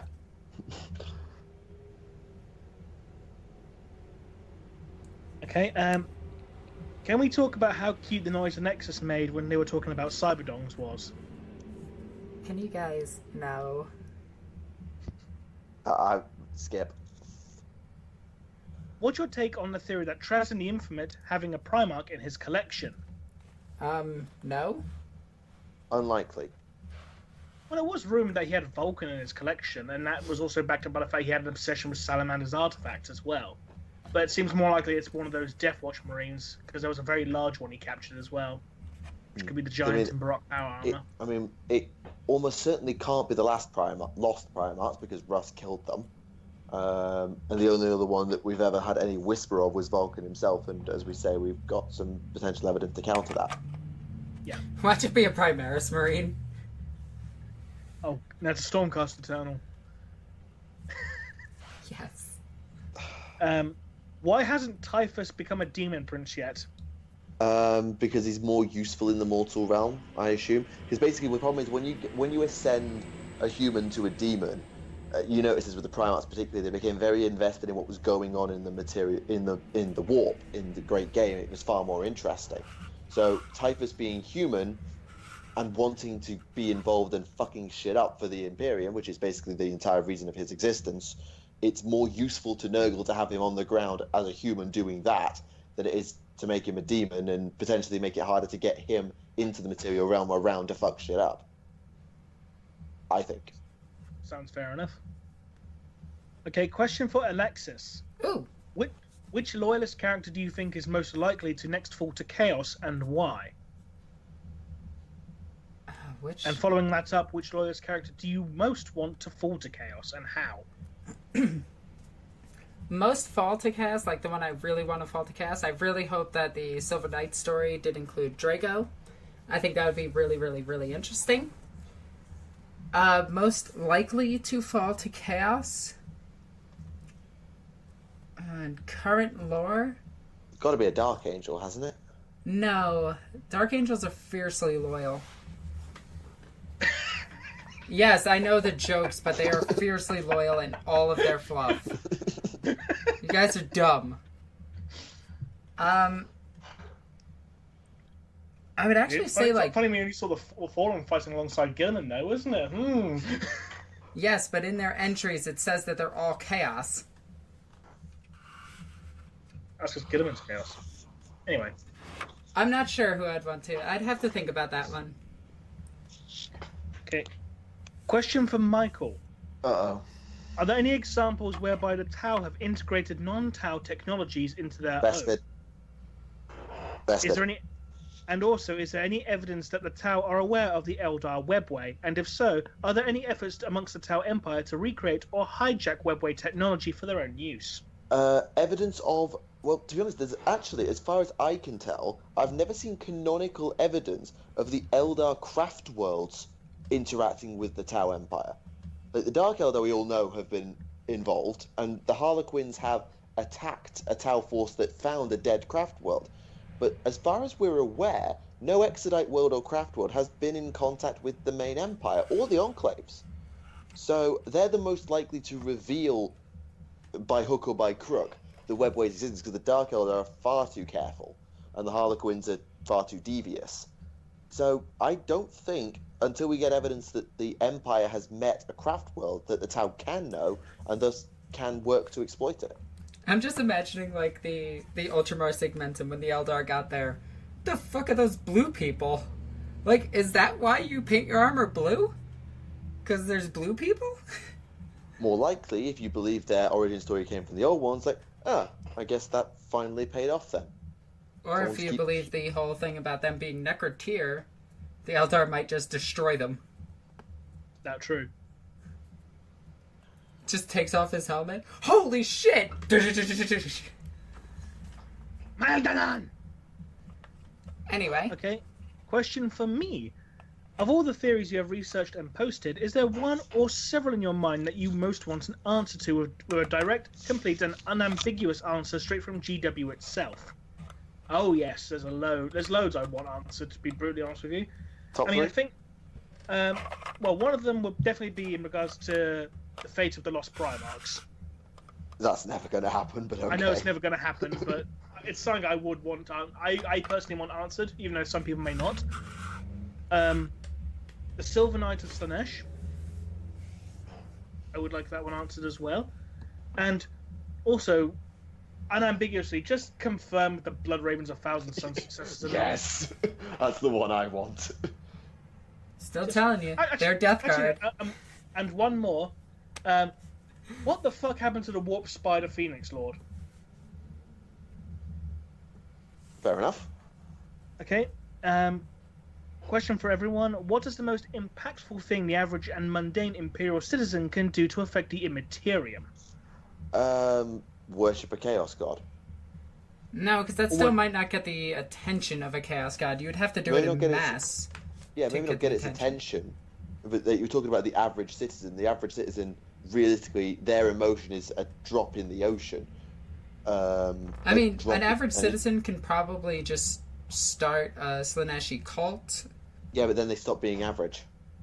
They're now a religious leader, in a way. So I don't count them as average. Yeah, but I mean, that's what he could do, or she could do. True. Okay, fair point. Question. How would you divide the Primarchs into pro wrestling tag teams? Well, and here comes Vulcan, he's down with a steel chair. He'd have a sledgehammer. Well, Lionel Johnson and Sanguinius would be a tag team together because they both got the angel motif, so they'd be the Angels. That's kind of an obvious one. Yeah. Lorgar and Angrel will make a good tag team because they fought well together in the past. Yeah, Rust and Angrel is the one that popped into my head. It's like, that's probably a terrible idea. Fulgrim and Manus. Yeah. Rust and fucking... Jagatai, both being the barbaric guys. Except, Jagatai kind of actually likes poetry. He's a poofter. No, I'm joking. I don't know. And Sanguinius potentially as well, if the Angels ever split up. Gilliman and no one, because he doesn't have any friends. Rogel, Dawn, and Ferrus Manus. They'd make a good team. Or more like you could. I know it wouldn't work, but to team up Rogel, Dawn, and Perturabo, one just stands there, takes every single hit, and then just as soon as they're like bored, it's like tap, jump over, smack. They would be like the sumo wrestlers. Michael, what you just described as pretty much every single New Age Outlaws match ever done. Fair enough. Okay, question from Michael. Have you ever been able to effectively use Farsight in a battle, and how? Basically, the problem Farsight's got is he has to roll to come in from reserves. I know that sounds weird, but I've always dropped him in and said he's got one target and he's going to kill it. Whether that's mopping out a small unit on an objective, whether that's dealing with a 2+ armor save unit that I don't want to commit a huge amount of fusion and plasma to, whether it's just being a bullet magnet, because quite frankly a tower that fights in close combat is something that most people don't really know how to play around. But because he doesn't, at least he didn't scatter when he arrived, actually he still won't because nobody does, he's actually quite a good distraction Carnifex, because he's annoying to leave alone, because if you leave him alone he's quite quick and he hits pretty hard, assuming you roll okay, because he's weapon skill 5, initiative 5 with a armor bane sword, so if you're a walker anywhere near him you're fucked. So he's a really good distraction Carnifex, but in terms of actually getting the best out of him, I'm not an expert. I would never deploy him, but that's partly because of thematics. Fair enough. Also, all of that is completely invalid because 8th edition's about to come out. Well, there you go. Would you like to see an MMO game with 40k vehicles, something akin to World of Tanks or Armored Warfare with 40k ground vehicles, or even flyers / Battlefleet aircraft, spacecraft? So, World of Tanks with 40k vehicles, essentially. I would like to play it. I'd play it. I was thinking more like Star Wars Battlefront in a different setting, because that's got a real mix. Well, there you go. Will you be doing an unboxing for the new starter set and new rules? And also, will you be able to do a review of 8th when the full rules are out? No to the former, yes to the latter. I'm actually working on both. Well, I've only ordered the rule book itself, so hopefully I'll be able to do something when I get a copy of that. Yeah, me and my friendship group have ordered, I think there's 2 or 3 copies of the rule book between us, and there's about 6 or 7 of us, and we've got all the indices between us. So we can do a full playtest and review, but none of us, I think, are buying Dark Imperium, so... I am. Yes, but you get a discount. No, I don't. I don't take my store discount. Why not? Don't you? Because that's rude to the business that I work for. It's literally a mom and pop shop, by the way. Oh, fair enough. Oh, I thought it was like your business for a second, and like it was never mind. Okay. I mean, given that the Imperium is effectively split in half right now, do y'all have any information or ideas what the long-term effects of the split could be? Everything the far side of the Imperium is fucked. Eventually. Pretty much. If you're on the far side of the Cicatrix Maledictum, you're fucked.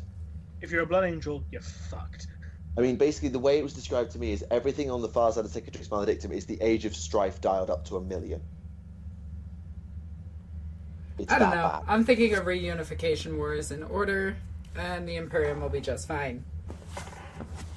Everything on this side of the warp tear, I think they can do that, but I don't know how they're going to get across the Maledictum. I really don't. Because I mean, they flew right through it, right to the Blood Angels and reinforced them. Oh yeah, true. Question from Michael. I remember you letting us know that at some point in the future you'll be heading to France as part of university studies. Do you know roughly when you will head there, for how long, and will you still be able to put out videos? I'm going in September, either late August, early September, so in about 3 months' time. I'll be there until about this time next year. I'm on a full academic year abroad. I might be staying a little bit longer to do a stage, which is like a work placement. I'm not 100% sure on that one yet. I need to see what options are available to me. As for content, the plan is that nothing changes. I'll still be on the podcast, absolute bare minimum, and I'll still hopefully be getting lore videos out. As for everything else, I can't promise, but I'm not planning to go anywhere. That sucks, because in September I'm actually flying over to London. I know, we discussed this. You butt. I can't help the fact that I've been planning this for 2 years. I wanted to make a gift of me slapping you. Are you going to the north of France or the south of France? Grenoble, so the Alps region. Right. Bit too far for a daily booze cruise trip then. Yeah, it'd be. Like, I've got a couple of friends who are... Well, I mean, the easiest way to do that is I've got a couple of friends from my friendship group who are going to Paris, or to Orsay in the south of Paris. If I go up and visit them, I could easily, the easiest way then to hook up with someone, like one of you guys, would be to meet in Paris, or around Paris. But fair enough. That's a problem for another day. If Michael has a thing for Lilith and Alexis is tsundere for Magnus, who does Remleiz have a crush on? Lotara-san, I keep mentioning it every fucking episode. I hate Magnus. I think that's why you're tsundere for him. Is that how it's pronounced? I don't know. I assume it's Tsundere. This is because I don't see an accent. I thought it would be like Sundare or something like that. I don't know. Could be Linguistics. It could be Alexis going Magnus Senpai. I don't know. I don't even start this. Remleiz, just move on before she kills you. If Legion of the Damned are demons, can they possess someone and basically turn any guardsmen into slime arbo? We haven't had it confirmed that they're demons. If it is confirmed that they're demons, then I seriously want that to be a thing. But Slime arbo is a demon prince. Well, we don't know flat out that they're demons. We do know that they do operate in the same manner as demons. Yeah, it's often theorized that they are demons, but until we get evidence canonically confirming it, we won't be able to see them do any more demonic shit. It's also an interesting point as well, because some people would say they can't be demons because they use guns. Like, yeah, but that new art of Mortara, and he's still using a fucking pistol.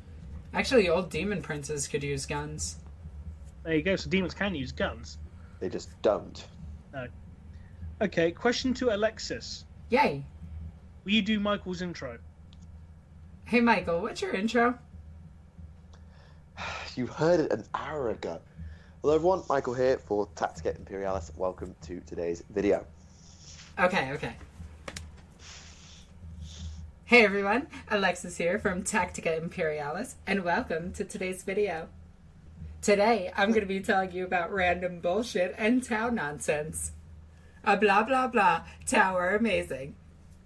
Not madness. I very rarely say Tower amazing, to be fair. I'm usually quite balanced on the issue, but yeah, whilst also obviously being parody, that wasn't terrible. Okay, a question from Sevatar. Do you love me because Conrad doesn't? What? Well, Conrad Sevatar, really... Well, Sevatar Conrad was wants to going know to if we kill him. love him. Well, Yes, Conrad yes, was we going love- to kill him, so... We love you, Sevatar. You founded the Karkarodon's chapter, allegedly. Is Michael Bay a greater demon of Tzeentch? No, he's a demon of Slanesh. Yeah, I'd have to go Demon of Slanesh. He's trying to find the perfect explosion.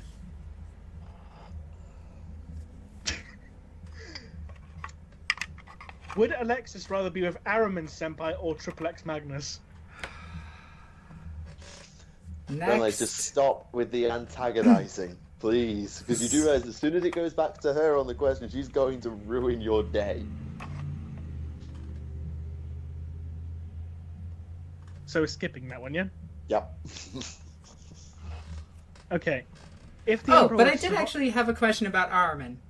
Is Armin Right. affected by the rubric? No. No. He's Well, a yes. sorcerer. Yes, he's got a massive power boost off it. Everyone who was psychic got a power boost, everyone who wasn't turned to dust. That's what I told Okay. There was no adverse side effects.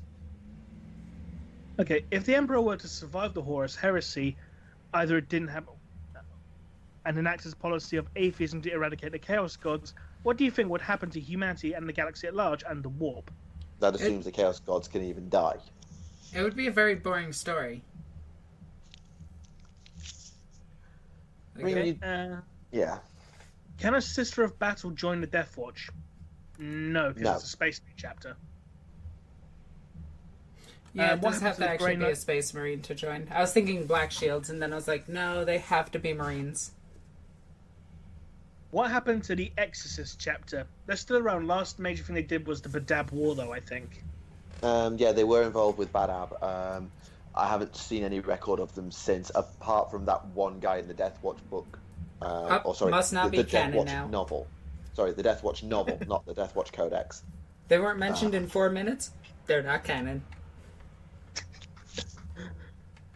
Why does no one take Muriel Sabathiel seriously, and why does she keep pretending to be a battle sister? I hate you guys. I hate you guys. Next. I actually thought I was talking about Muriel Sabathiel. I didn't realize it was about you. I'm sorry. Do the Death Watch fight Chaos forces from time to time? They have known to do so, yes. If they get in the way. Yeah. Actually, I just want to raise a really stupid story.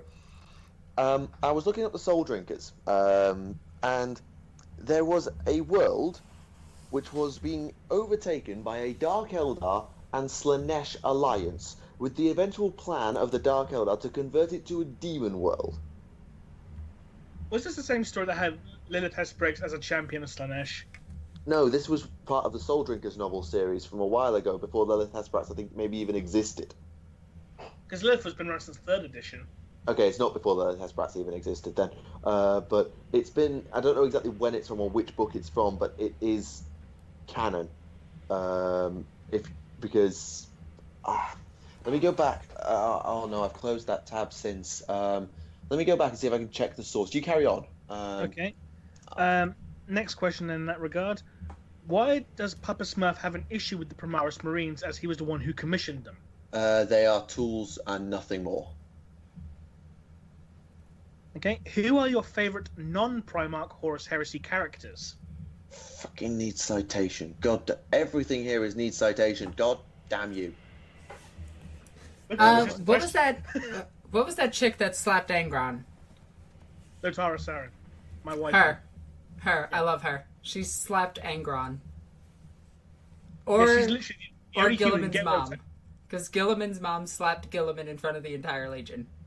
That was hilarious. Yeah, Lotara Sarah was pretty much the only human who could ever get away with turning Angron and stop being such a fucking pussy and man up. And get away with it. I like Aeonid Theo. He's awesome. And he lived. Yeah, he became captain of the second company. Yeah, I remember. Oh, wait. Non-Primarch character, Garrow. There you go. We were wondering for that, weren't we? Well, I keep calling him my chapter's Primarch just to mess with people. I wasn't paying attention. I hadn't even noticed. I was getting angry at missing sources. Also, how has anyone not mentioned Khan and Argol Tal? Because I wasn't paying attention, I didn't hear the question. Favorite non-Primarch Horus Heresy characters?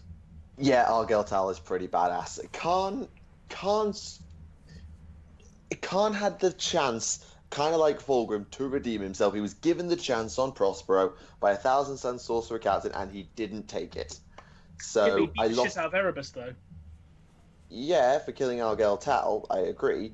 It's still redeeming factors. Like, you killed my best friend, I'm going to beat the living shit out of you now. Yes, but I prefer Argel Tal to Khan for the simple reason of Khan had his chance to get clean, basically, and didn't take it. True. Also, Eldred Ulthran, because he was hilarious when he showed up.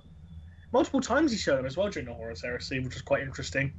You'd think he'd have something to do with it. Yeah, I want to mention, there's very little we know about him, but there's a Marine called Exodus of the Alpha Legion, who was as good a shot as a Vindicare assassin. That's ridiculous. I know. What weapon did he wield? He was a sniper. I couldn't tell you what. I'd have to go. He's in the. I think it's like Horus Heresy, probably like book 3. I think is where most of the Alpha Legion stuff is, or 2 or 3. So you could check it there. But I think he was some sort of sniper character for the Alpha Legion. I'll go and have a look in book 3 because that's where I think it is, and I'll check for you. He could have used like a stalker pattern bolter. That is the most likely. Hang on, right? The Alpha Legion, right? Excuse me a minute. Just got to do an age of scrolling. That's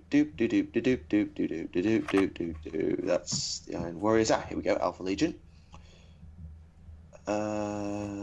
He had a unique weapon, which is Strength 5, AP 4, Salvo 2/4 Rending in normal mode, or was a 6/3 Heavy 1 Rending, ignores cover weapon that does 2 wounds instead of 1. Oh, that's a pretty good weapon. So he's basic. Remleiz, close your ears for 5 seconds. He's basically got Widowmaker's gun. Ha! Okay, Remleiz, you're good now. It is. It's a submachine gun that's also a sniper rifle. How very American. Actually, hang on a minute. He's ballistic skill 6, but he says he's so adept that he's said to rival the marksman of Clade Vindicare in his ability to insinuate himself into position and deliver the killing shot at a pivotal moment. So his actual being a shot as a Vindicare, he's not BS8 like a Vindicare. He's just as good at setting up. Okay. What if there's only one entity in the Warp and the Chaos Gods are its multiple personalities? Huh, that's kind of a neat theory. I like that. Intriguing. I think that's kind of cool. Reminds me of the whole one being story from Mortal Kombat in a way. Okay. In the modern Imperium, the Omnissiah is seen as an aspect of the God Emperor, but how did it work out during the Great Crusade? Worshipping gods is not exactly keeping with the Imperial truth, and the Emperor was not exactly pleased by Lorgar worshipping him. Technically, that's the wrong way round. The Emperor is the physical manifestation of the Omnissiah as far as the Mechanicum is concerned. In Master of Mankind, the tech priest literally just called the Emperor the Omnissiah. Yeah, I feel like the Emperor is an aspect or a manifestation of the Omnissiah. To the overall Imperium, perhaps they believe the Omnissiah is a part of the Emperor, but for the Mechanicus, it's not really changed. And speaking of Mechanicus, what does the Dark Mechanicus actually do? Shove demons into machines and then beat them until they start listening. As well as, I assume, maintaining repairs on Chaos Space Marine war gear. Yep. Yeah, doing normal Tech Marine shit and then fucking with demons. They also make all of their equipment as well, such as Terminator armor, suits of power armor, all sorts of shit like that, spaceships. Do you think the Blood Pact or Miriel Sabathia will ever get models? I would like to see that, to be honest. But probably not, as they are not that well known in the 40k lore. No opinion really either way on that one. Is it not possible that non-Chaos Renegade Space Marines are hardly heard of? Because it's something that most chapters keep under wraps to protect their own brethren. Wait, say that again. Is it not possible that non-Chaos Renegade Space Marines are hardly heard of because it's something that most chapters keep under wraps to protect their brethren? So you're saying that, like, if a successor chapter goes rogue, the parent chapter just sort of shuts them up? Either that, or if a squad goes rogue. I don't think so, because, let's be honest, if anyone goes rogue, they're pretty much declared enemies of the chapter and hunted down. Yeah. And the only time I've ever seen renegades be redeemed is the Soul Drinkers. I've never seen anyone else be... Oh, wait, no, you've done your video on it, but that's the only time I remember seeing it particularly en masse in the first millennium. Since Leman Russ has canine DNA, would he be able to respond to the stimuli of a vacuum the same way dogs do? That is, would he be afraid of a vacuum cleaner? I'm just imagining that, like, Leman Russ actually walked into the room and Lionel Johnson was cleaning the floor, and that's what really happened. And then when he leaves, he's like, "Oh yeah, he punched me." And the entire Dark Angels Legion was sworn to say exactly the same thing, even though it would be absolutely brilliant to just hold that over the wolves forever. Hey Russ, I'm getting a Dyson today. What's a Dyson? Oh my god. Hey Russ, you know what these Necrons wield, right? They're vacuum cleaners.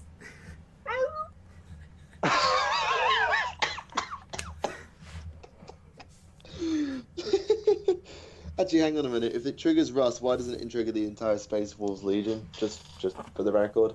It probably does. Save yourselves! In some of the novels, the Chaos Space Marines still use navigators. Does this mean that the Chaos can use the astronomical travel once they break into the material realm? Yes, that's how they find worlds to pillage. Pretty much, isn't it? I'm not 100% on how Chaos raids work, but yeah, they definitely do have corrupted navigators. I know that much. What would the Emperor do when he wakes up? Take a shit, yell at his sons. 10,000 years can give you such a crick in the neck. Sorry. Are all formations dead, and if so, will they come back? Yes to the first, and yes to the second. I was going to say unsure on the last, but definitely they're dead. I'm fairly certain they're going to have something like an apocalypse book for a formation. I've heard a lot of bad things about 40k Centurions, but never actually saw them being used in a game. Do they have good rules? Can they actually be useful? What makes them different from Terminators and other units in heavy armor? In 7th edition, they were godlike. They were beautiful, and you had to take, like, AP2 weapons. They had 2 wounds apiece, and they were very tough to destroy. Most of the time, you would see them with librarians to give them rerolls to hit, and they would just vaporize a unit. Yeah, they get shit on for their lore, basically. Yeah. Fair enough. 8th edition, I don't know about them too much yet, because Grav kind of is meh. Yeah. Okay. If Gilman fucks up with the Primaris Marines, turning most of them into mutants, will he run to Farsight for help? Wait. Why would he? Is that a thing? Why would he? I mean, one, we have no evidence that he's fucked up. It's Cole who fucks up, not Gilliman. And 2, why the hell would you run to Farsight of all people? Yeah, maybe Iliad, but not Farsight. Yeah. Are Horus and Russ wolf buddies? No. It's not really stated they got on that well. They were just...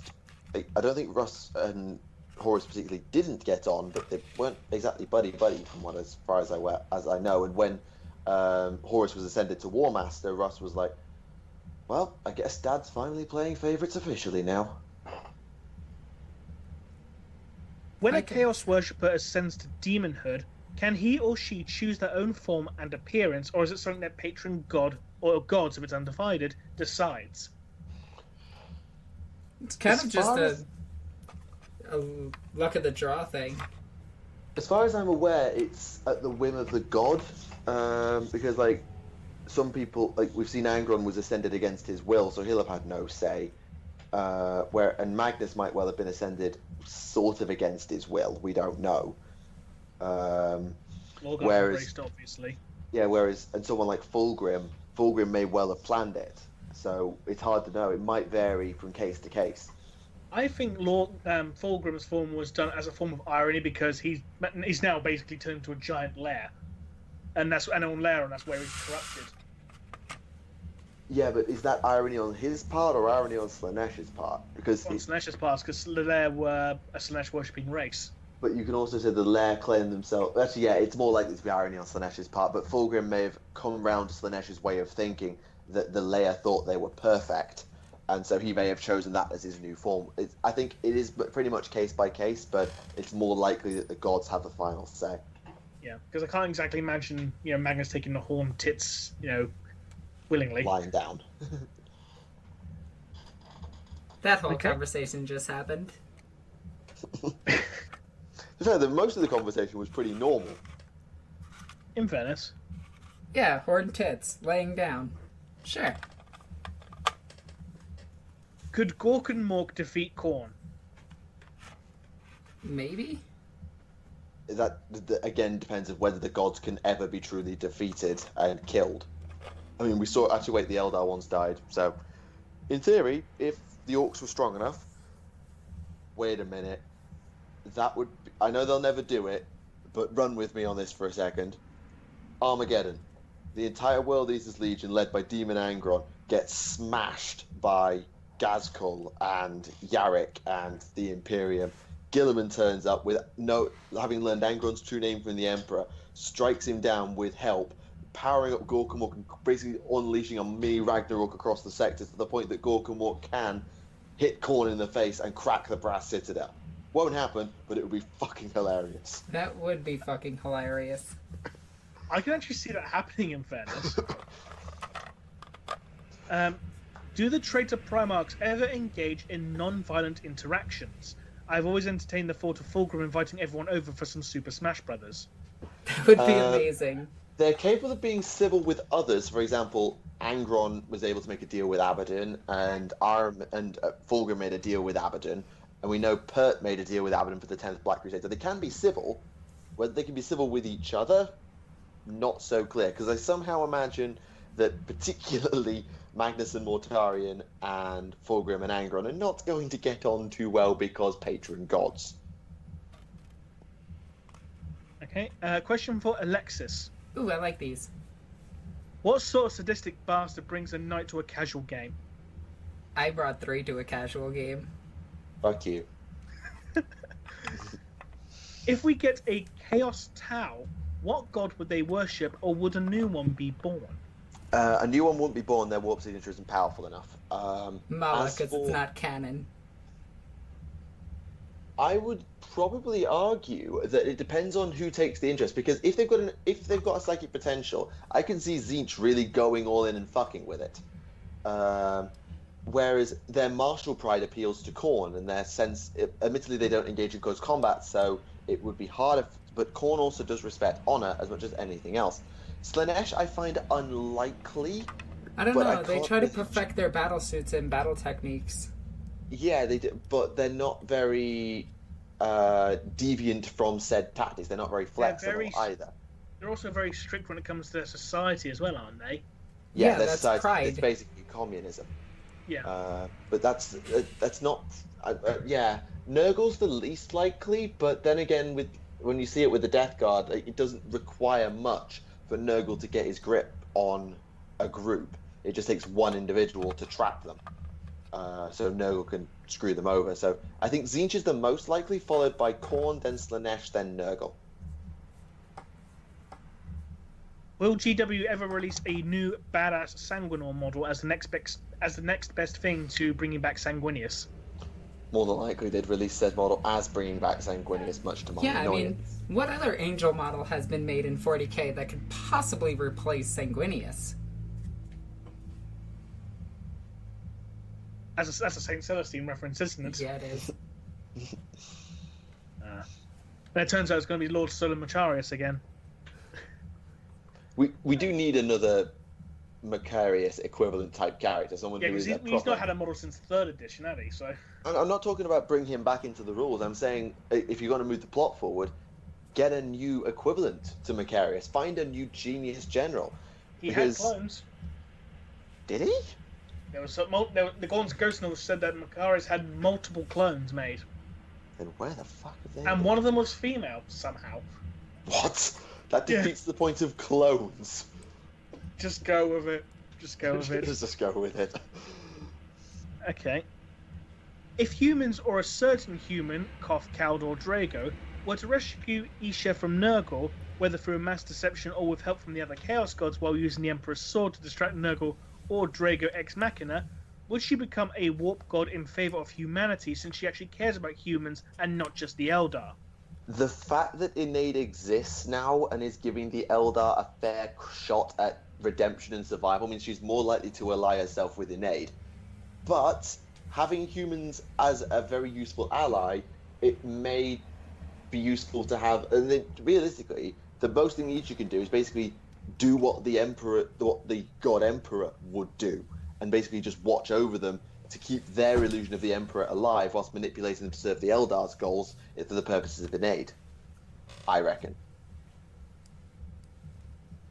If the Kroot were to become a full faction on the tabletop, should they have access to Tau allies? Yes. Assuming allies are still a thing, yes. Well, it's different detachments now, instead of allies. They have to share keyword, at least one keyword though, right? Something like that. Also, are there any natural Kroot psychers, as in not eating something to become a psyker, but just being born one? Kroot don't have that much lore, so maybe it's possible? No evidence. No evidence. Either way. I mean, to be fair though, we don't know what defines what makes a shaper. Like, what makes a Kroot shaper genetically? Maybe their knowledge of what to eat is kind of like with the Primarchs, some sort of not psychic potential. We don't know. Okay. What augmentations do the Custodes get, and how much better are they compared to normal or Primaris Marines? We have no idea. To the former, we have no idea. To the latter, they're ridiculous. Also, who is the best Custodian? Kitten. In before Kitten. By default, it's got to be Constantin Valdor, because the Custodes are kind of based on their ability, and as their Captain General, he was probably the best of them. And you know what? I'm still waiting to find out if Kitten actually is Constantine Valdor. He might be. He is meant to be the Captain General. Yeah, I'm pretty sure. When we had Thunder on, I'm pretty sure I mentioned. I tried to find out what happened to Constantine Valdor to see if I could justify whether he would become Kitten. If a virus was created and introduced to the Tyranners that would mutate them beyond their adaptation rate, would that kill them or just make them worse? It would make them worse. They will adapt. Yeah, there's nothing the Tyranids can't adapt to eventually. Actually, there's that one fleet that flew through the warp and actually got mutated beyond belief. Yeah, but that's warp energy, though, not virus. Yeah, that's true. And also, it's also a reason why they don't virus bomb Tyrannid-infested worlds, because if they get the hold of the Life Eater virus, then oh shit. Well, unless they could actually deliver the virus itself to the Norn Queen. Because the Norn Queen doesn't adapt.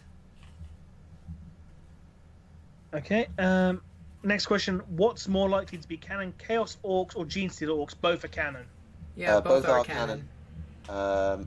Admittedly, Genestealer Orcs don't last very long because the Orcs know, or somehow know, and thus can wipe them out. They can instinctively know who's infected, and also, generally the ones who do get infected tend to be freebooters. Yeah. And in regards to Chaos Orcs as well, even as recent as like the Grey Knights 5th edition Codex, that was artwork of Nurgle Orcs. Yeah, and we mentioned earlier that freebooters and Storm Boys can end up in the service of Chaos. Yeah, and in regards to Genestealer Orcs and that as well, Orcs are a potential host. They're just not the ideal one because of their reproductive system. They're more likely to go for things such as humans, Eldar, or even Tau. But they will go for Orcs if there's nothing else available. Yeah. Okay, can a Chaos God corrupt demons from other Chaos Gods? No. Or if they can, never seen evidence of it. Okay. I've been hearing about there are new Chaos vehicles and tanks coming, particularly for the Death Guard. Any thoughts on possible types? And if they do this, will GW do it for each new Legion? I hope they do it for each new Legion. I would like to see Sonic Dreadnoughts come back. Oh god, yeah. Yeah, a couple of like things like maybe the Brass Scorpion. There's a couple of Zinchian flyers they could introduce. I did a full video on Demon Engines and found a few like specifically God aligned ones. As far as like stuff generally, they could also do with like introducing more like Legion tanks from 30k into 40k. So like adding in the Spartan or the Sikaran or the Fellblade. I don't know. Those are all reintroduced into 40k already. Are they? Yeah, the GW, the Forge World books actually show all of them in it. Oh, all of them, right? Okay. Yep. But yeah, that would have been the move I would have made if they hadn't already made it. That's why I'm going to buy those books, and I can't wait for them. Who would win in an old school bare knuckle boxing match, Rogaldon or Perturabo? Probably Perturabo. I don't know actually. I don't think there's. I'd go with Pert, but I couldn't really say why. Guys, I hate to say this, but we do have to rush just a little bit. Yeah. Okay, so I'll pick one last question then. Where does it talk about a demon's true name? It's written in the Grimoire of True Names, and other than that, it's if it's written down anywhere else. It's not really stated anywhere. In regards to the demon Primarchs, their true names are the names the Emperor intended to give them. Yeah. Okay, so that'll be the last question today. Yeah, we'll let Alexis get her rant in first in case she needs to dive out. What was my rant again? Oh yeah, Primaris Marines. So, what was about on the site this week? So, as you guys know, I'm doing those the review of each different faction in 40k currently. By the time this comes out, I've already shown the Space Marine one. And I have to say, Games Workshop pushed really hard for these Primaris Marines to be a thing and be really effective. I have found no instances of them giving any type of tactical buff to the Space Marine army. The Primaris Marines themselves have a bolt gun with 30-inch range. They have no current transport. Well, we know that the repulsor is coming out, but they can't take a drop pod. They can deep strike, which is whatever.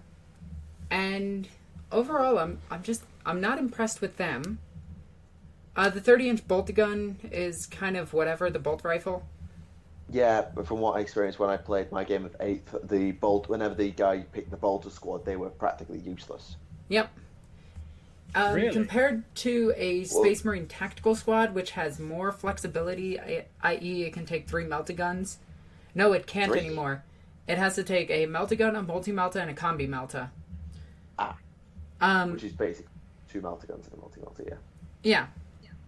And I'm looking at it, and I'm like, well, these guys have far more bullets, because each gun is 2 shots. If they get into rapid fire range, they can take a drop pod, so they can arrive where I need them to. Granted, the other guys can deep strike, which is perfectly fine. And they just they hit harder. The question I have to ask then, this is a question that I've got in general, is how well costed it must be, because my rough estimate is because the Primaris Marine has 2 wounds and an extra pip of toughness, it stands to reason that they cost slightly, like maybe 2.5 Space Marines each. They do, but the weapons you're going to shoot at them are going to kill them like they're nothing. Well, that's the case of all of 40k. I have to be like a lot of... No, because weapons that deal 2 wounds only deal 2 wounds to one guy. Mortal wounds are the ones that spill over. This is true. So, like, a meltagun hitting one guy in a tactical squad will only kill one guy. A meltagun versus that same Primaris squad, you'll hit the Primaris Marine and he'll die. This is true, but that basically means that then if there's a high preponderance of damage too in the game, like across all units and all armies, if there's a high preponderance of damage too, Primaris will be worse. But if it's all about damage 1... Primaris stand to be a little bit better, but lack the firepower of a tactical squad. And then I was like, oh, well, I'll compare the Interceptors, or wherever the fuck they're called, to a bike squad, because that's roughly an equivalent thing. Yeah. So a bike squad can still be min 3 in a squad, 2 meltaguns, and a combi melta. If you guys don't know, I really like meltaguns, and especially in this edition, as I see plasma as fucking useless. Because strength 7 now wounding on 3s is not worth taking, in my opinion, when a strength 8 gun is the same points and does more damage. The bike squad has more maneuverability, can get more members, has 2 wounds. I think they have 2 wounds. I may be wrong on that. But they just seem better, and I already have those, and I'm just like, well, what do the Interceptors have? They have 2 pistols that are heavy bolters. Now that's cool. That's dual pistols at 6 shots apiece in close range. And in close combat. Yeah, but at the same time I'm just going to stay away from you and pester you until I'm ready to assault you, versus just jumping in for the assault. It's true. Then I was like, oh, well, what about the cartoony bad guy named Hellbursters? I compared them to a command squad, which can all take melta weapons. And I was like, alright, these guys are fucking useless. I will say, I used that plasma squad, and they were 2-shotting Death Guard heroes on single tap. 5 of them were 2-shotting heroes. They do hit hard. Yeah, but a command squad, one of them deals with a hero. Well, D6 wounds. So about 2 to 3 of them deal with a hero. Bear in mind, you're doing that with Melta, not comparing directly, which is plasma. Yeah, but I don't like plasma. Yeah, but if you're wanting to compare, the only way to compare fairly is to use the plasma weapon that the command squad has, because that's what the heavy guys have. Yeah, that's true. Like trying to compare a plasma gun to a melta gun is like trying to compare an apple to a banana. I can compare an apple to a banana. Yes, one is yellow, one is red. One tastes good, and one feels good. But in terms of comparing them directly, it's kind of an invalid comparison.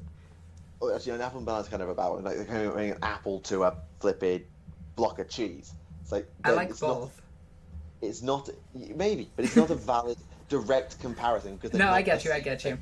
But at the same time, I didn't find them as completely necessary to add to my army.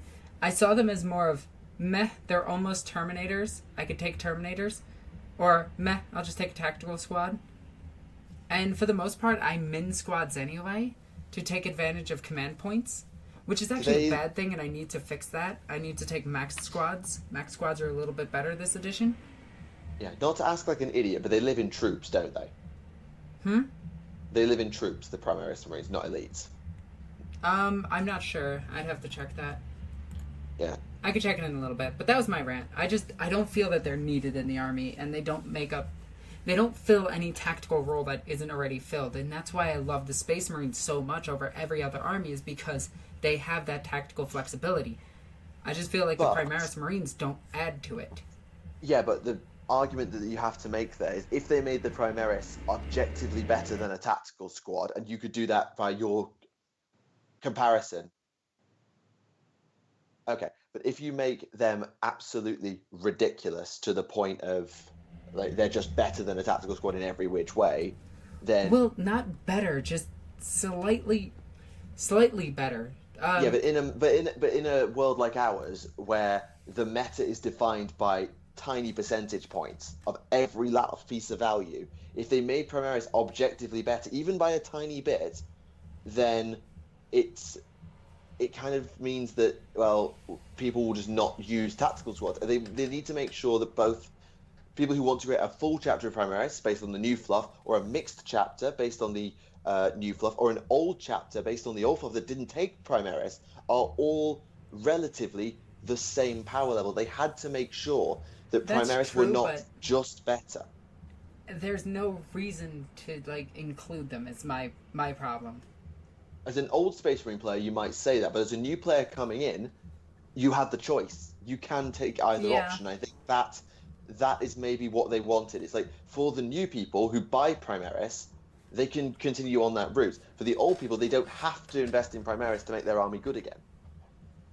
Make this army great again. Make the Eldar pay for it. Anyway. Remleiz? No, nothing this week. Okay, well, I've got one quickly, and then I'll let Alexis go. My rant is as follows. The Primarch rediscovery timeline makes no goddamn sense.